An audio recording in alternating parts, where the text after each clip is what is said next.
I'm just going to give a little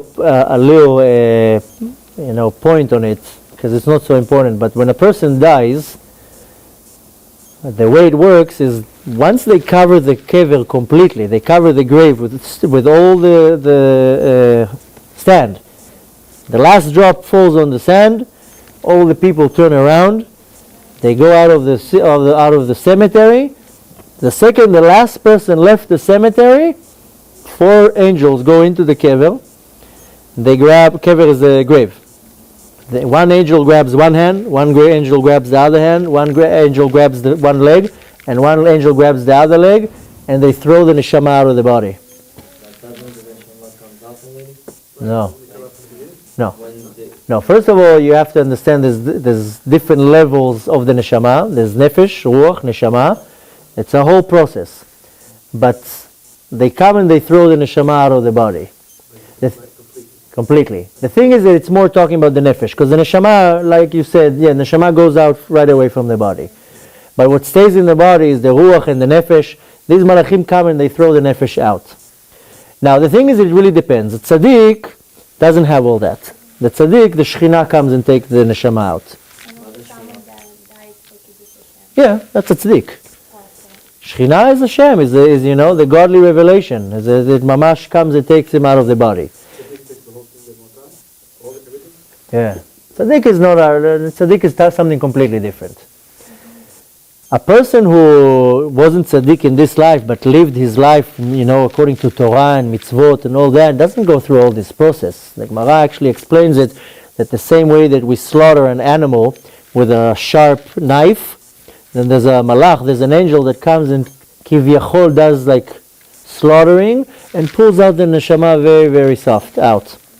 If chas v'shalom a person has a lot of averot, then the malach, the angel that comes to take out the neshama, comes in, it uses what's called sakin pguma, like a defected knife. That's why when we slaughter an animal and the knife is not 100% perfect, then the meat is not kosher. It makes the animal pasul. So if a person has a lot of averot, then the malach just takes the neshama out, and that hurts the neshama a lot. But then comes these 4 malachim, these 4 angels, they grab the nefesh out, they throw it out of the body. No. Now the Gemara describes it that they come with like sticks of fire, and they start beating the neshama. This is chibut kever. Yeah. No, once they took it out of the body, and the first thing that they asked the neshama is, "What's your name?" But not your name, like the Torah name. Exactly. Once you say the name, they stop. What is the name? The way it works is you take your name and you find a pasuk that starts with your first letter and ends with your last letter. You say it in the end of Shmona Esrei. And if you don't, then you want to start right away. And we have to remember it. Yeah, you memorize it. You find the pasuk that... Huh? That's no problem. There's also websites today. You put your name. So if your name is Avram David, you have to find 2 psukim. Maybe whatever the name is. If you have a name with 3 names, then you have to find 3 psukim. But you have to find a pasuk that if my name is Alon, so the pasuk has to start with an aleph and ends with a nun. And every time before we finish Shmona Esrei, right before the Yiratzon Acharon, you say that pasuk. So when the Malachim ask you your name, you don't say Alon, you say the pasuk. Because you don't remember your name. Yeah. The name has not really much of a meaning here. But once the person says the name, then they stop beating him up. Now the thing is that the process is very, very long. We said that we're going to start, next week we're going to start a shiur every Wednesday. Yeah. I don't know if we're actually going to do it here. Menashe is organizing it. Maybe we'll... Huh? It's going to be here? Better? Yeah, we're probably going to have it either here but in this area. We're going to do every Wednesday night. So we'll go more in length to different topics. But in general, first thing that happens is that the nefesh has to go out of the body. Now, if the person has a lot of mitzvot, and right away they start saying Kaddish on the person, they start learning Torah, then the process going up is not so painful. But if chas v'shalom a person has a lot of averot, the chibut kever can be in our lifetime like half a year even. It can take a long time till they punch the body out, and there's a big suffering for the neshama, because first they have to, in order for the nefesh to start even going up, it has to get all this dirt out of the nefesh, has to go out. And these malachim, that's what they do, that's what's called chibut hakever. And the thing is, there's a lot of things we can do in this world to save us from chibut hakever.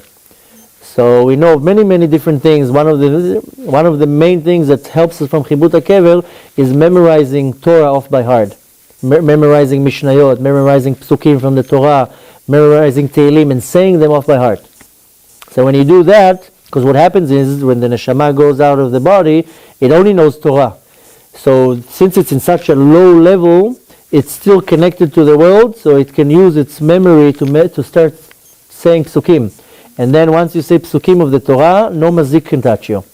Because what happens is, when the neshama goes out of the body, it has so much kedusha, and if chas v'shalom the person did a little bit of averot, all these malachim, Kabbalah calls it chitzonim, this outer part, the opposite part of kedusha, they come to bite off the neshama.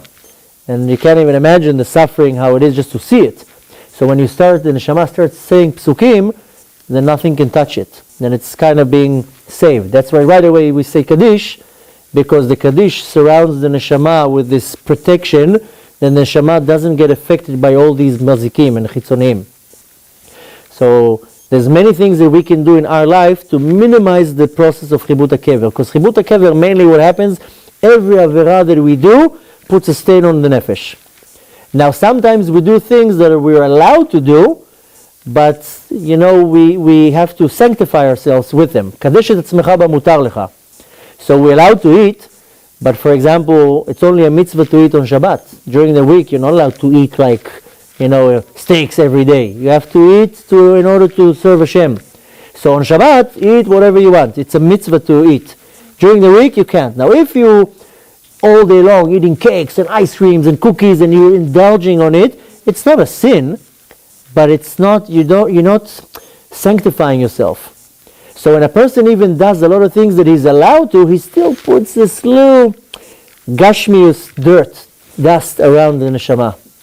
So when the neshama leaves the body, in order for the soul to go a little bit higher, it needs to be cleansed. You can't come back from a whole day of working in the mud, and go straight into a cocktail party. You got to wash the clothes off. You got to take a shower.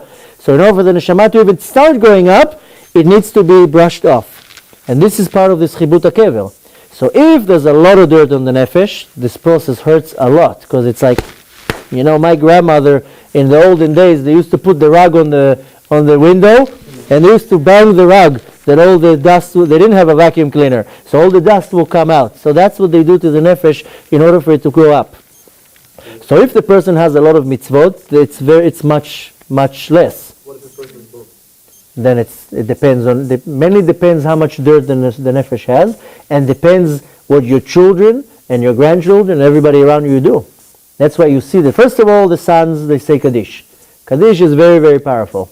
And then they learn Mishnayot with the Kaddish. Mishnah has the same letters of Neshama.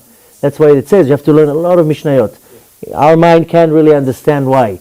But in a more Kabbalistic explanation, so we know there's 4 worlds, Atzilut, Bria, Yetzirah, V'Asiyah. The Mishnah corresponds to one world. Gemara corresponds to a different world. Each topic that we learn corresponds to one world. So for whatever reason, this is what we don't really can understand, but Mishnayot corresponds to a certain level, and it helps the neshama a lot. But everything that you do in this world helps, like exactly how you asked. It helps the neshama. So it minimizes it. There's a lot of things that we can do in this world that minimizes the process of chibut hakever. One of the main things is memorizing psukim of Tanakh, Torah, Tehillim, everything, to memorize psukim of Bayan and to say it. When you walk in the street, is to actually say it.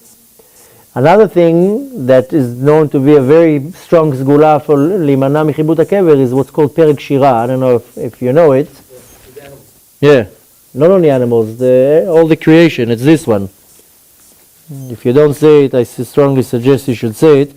It takes me like 10 minutes a day. Perek Shira. I say it every day when I walk from shul home. It takes 7-8 minutes. Keep it on.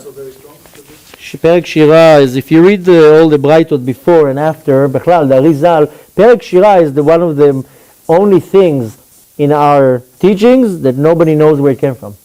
Nobody knows who compiled the Perek Shira. Tehillim, okay, we know. Most of it David HaMelech wrote, and there's 10 people that compiled Tehillim. Adam HaRishon, Bnei Korach. So we know who compiled what.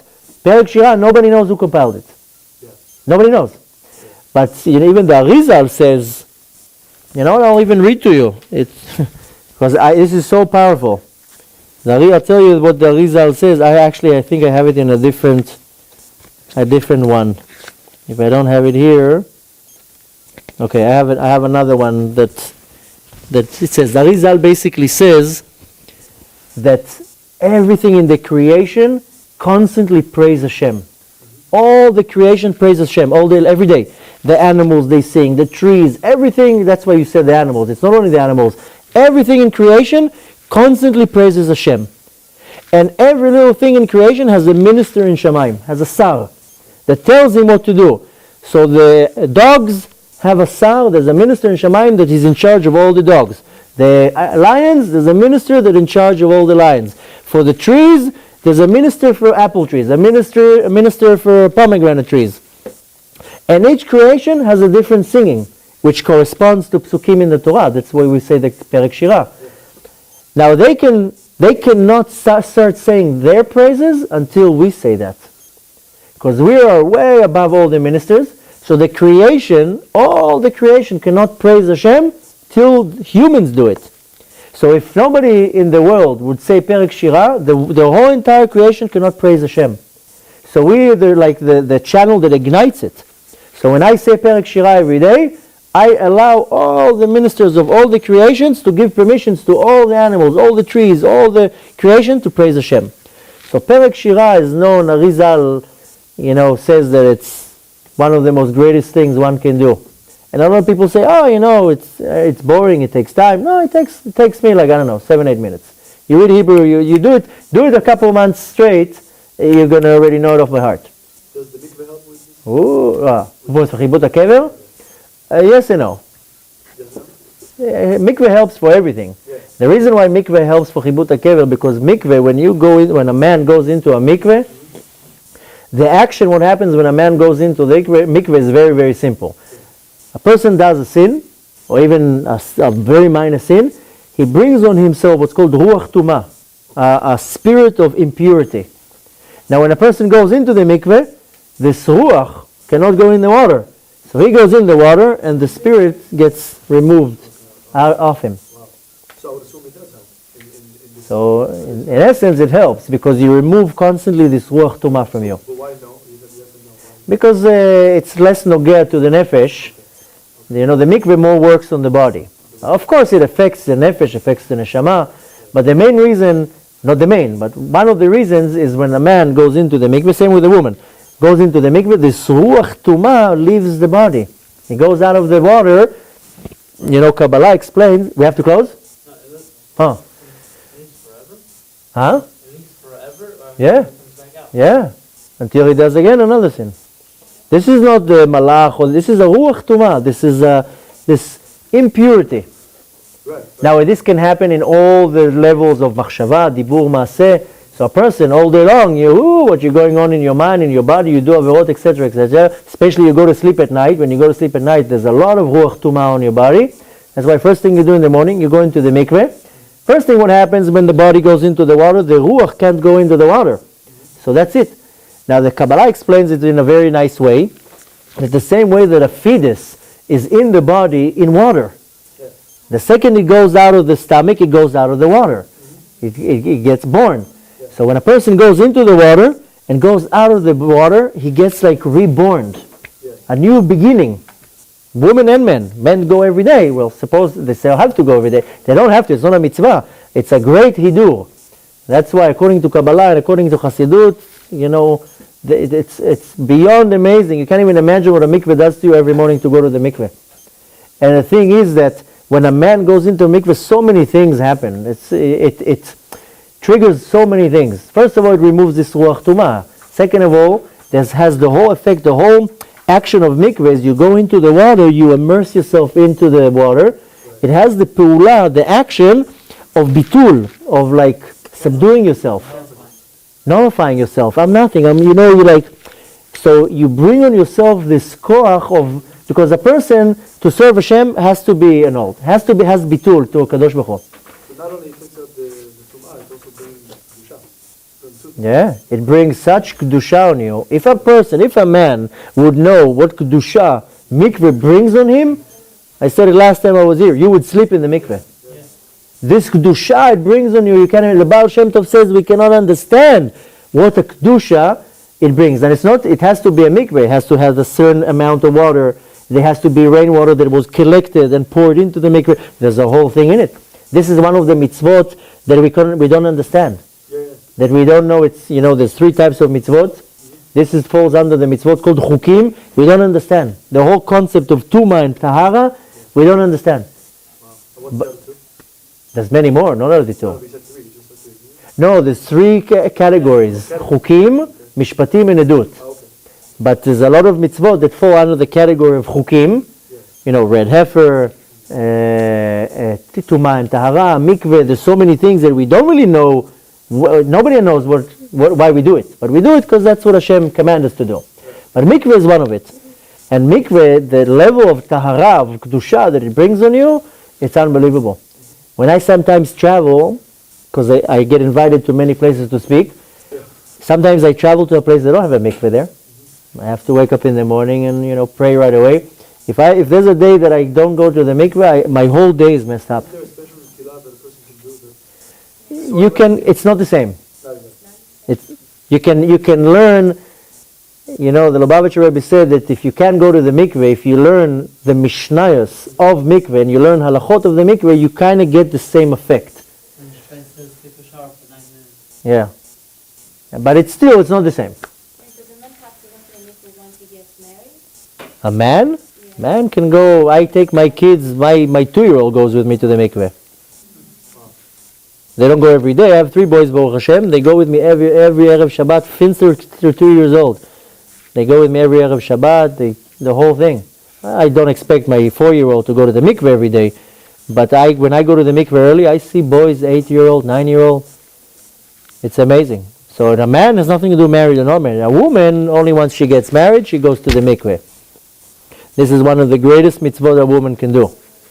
With the level of purity she brings on herself, her husband, the kids, everything. My mom, she never went to the mikveh. And now, Baruch Hashem, she's 66. And last year, I told her, you don't have the orech hanashim. You don't have what women have every month. You're already in your 60s. But the last time you had it, you didn't go to the mikveh. So technically, you still have this tumah on you. You should go to the mikveh. And I explained everything to her. And she did according to halacha. She counted the 7 days, the whole thing. She didn't touch my father. I explained the whole thing. She went to the mikveh when she was 65. And she told me it was like refreshing. That's an understatement. She told me like this rock off her head was removed. So even, a lot of ladies, unfortunately, they never went to the mikveh. They still can go. But a man is something different. A woman by default is in a much higher level. There's less tuma, less impurity on her. A man, just breathes, he gets impurity on him. So that's why women don't go every day. A woman by default is in a much higher level. But for a man to go every day to the mikveh, that's like a must. It's not a must. It's not really halakha. A lot of people don't hold by that.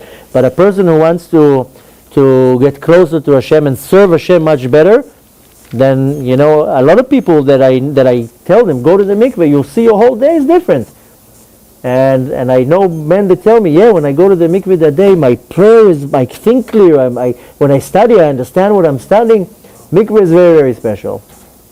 So essentially, what you asked, it does help with chibut hakever, but chibut hakever, there's other things. One of them is learning things off by heart, psukim from the Torah, saying perek shira. Before Shmona, before the 3 steps, like you said, right? Yep. And what else?